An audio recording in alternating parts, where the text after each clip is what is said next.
Bila polis pecah masuk rumah tu, lantai tu penuh dengan darah, tapi yang paling ngeri tu, atas katil ada jasad perempuan tanpa kepala. Apa sebenarnya terjadi dalam rumah ni?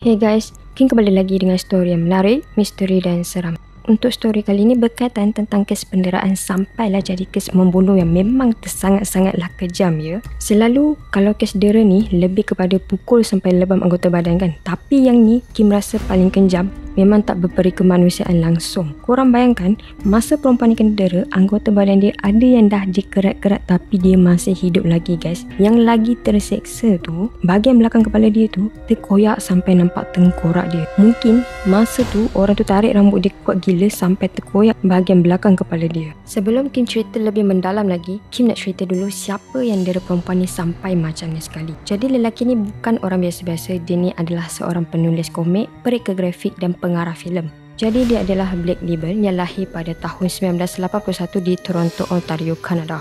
Dan dia juga berasal dari keluarga yang kaya raya dan berpengaruh. Blake ni ada dua orang adik-beradik dan dia merupakan anak kedua. So, abang dia yang bernama Cody Libel adalah seorang pereka hartanah dan seorang tokoh terkenal dalam komuniti sosial elit dekat Los Angeles. Manakala ayah dia pula, Lon Libel, yang merupakan seorang ahli perniagaan dalam bidang pembangunan hartanah. Mak dia pula, Eleanor, merupakan pewaris kekayaan keluarga. So, memang diorang ni bukan calang-calang orang ya. Masa Blake masih muda, mak ayah dia ni dah bercerai. So, dia dengan Cody ni membesar dengan cara terpisah. Kalau Blake dia tinggal dengan mak dia, so Cody pula duduk dengan ayah dia.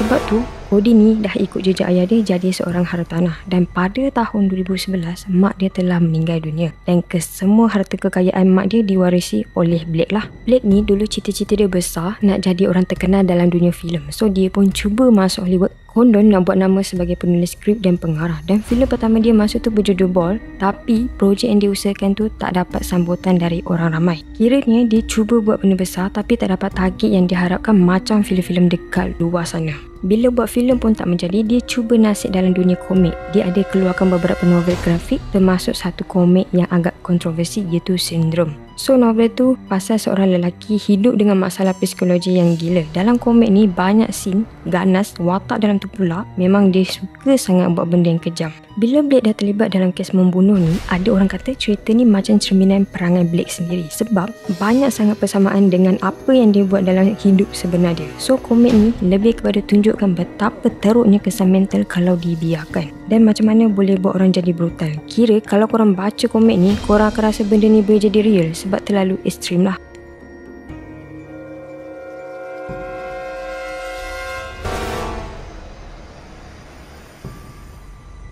Kalau korang nak tahu, Blake ni sebenarnya dah pun berkahwin dengan seorang wanita bernama Amanda pada tahun 2009.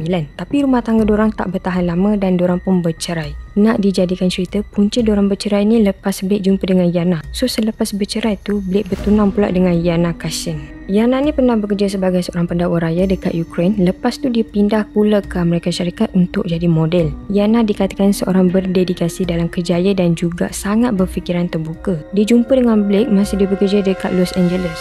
Blake pernah ajak Yana ni berjumpa untuk kali pertama dan kalau korang nak tahu, masa ni Blake masih bergelar suami kepada Amanda. Bukan setakat ni je, waktu tu juga dia ada menjalinkan hubungan dengan perempuan lain. Pada 3 Mei 2016, Yana selamat melahirkan anak pertama diorang yang diberi nama Diana. Walaupun Yana ni baru je lahirkan anak sulung diorang, Blake ni asyik paksa dia untuk buat hubungan seks. Bila Yana tak nak ikut arahan dia, Blake akan ugut untuk tinggalkan Yana. Dan disebabkan Yana takut kena tinggal, dia pun terpaksa layan nafsu gila Blake tu. Pada 23 Mei 2016, Yana keluar dengan mak dia untuk membeli belah dekat pasar raya terdekat. Masa dia dah kat luar tu, Blake ada hantar beberapa mesej dekat dia. Bila Yana baca, dia pun cepat-cepat nak balik ke rumah. So mesej yang Yana terima tu menunjukkan Blake ni cuba nak kawal Yana tau. Dia seolah-olah macam nak bagi Yana ni tertekan. Sehari kemudian, mak Yana ni cuba call dia berulang kali tapi panggilan tu tak dijawab langsung. Bila dah jadi macam ni, mak dia pun rasa risaulah dan tu pun salah satu petunjuk yang ada sesuatu yang tak kena. Jadi mak Yana pun terus buat laporan polis.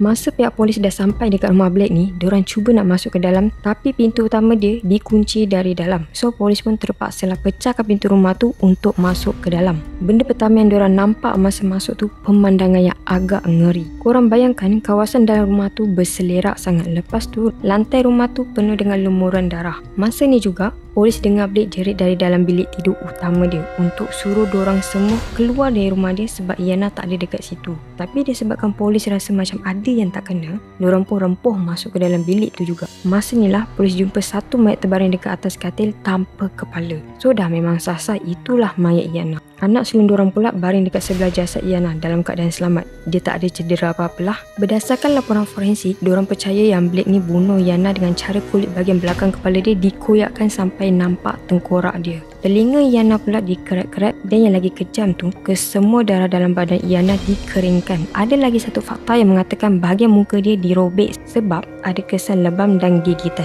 Kalau korang nak tahu, Iana masa ni masih hidup lagi sekurang-kurangnya dalam 8 jam macam tu. So memang dia mati dalam keadaan yang paling terseksa lah. Memang tak boleh brain lah sampai macam ni sekali Blake sanggup buat dekat dia. Motif Blake bunuh Iana ni memang tak ada jawapan langsung. Cumanya cara dia bunuh tu sama macam yang Kim cerita sebelum ni lah. Lebih kurang sama macam novel sindrom yang diterbitkan. Berhubung dengan keputusan pembicaraan kes pada Jun 2018, dia dihukum penjara seumur hidup tanpa diberi peluang pembebasan bersyarat. Dan dia juga kena bayar duit pampasan sebanyak $41 juta kepada keluarga Iana. So anak sulung diorang pula dijaga oleh mak Iana lah. Memang kes kali ni kejam sangat, bahaya kalau salah pilih pasangan ni. Silap hari bulan boleh jadi macam ni juga. So apa pendapat korang tentang kes ni? Cuba komen dekat bawah, okay? Okey lah guys, kita dah sampai penghujung video. Yang belum subscribe boleh subscribe sekarang dan jumpa lagi kita di video akan datang. Bye bye. Assalamualaikum.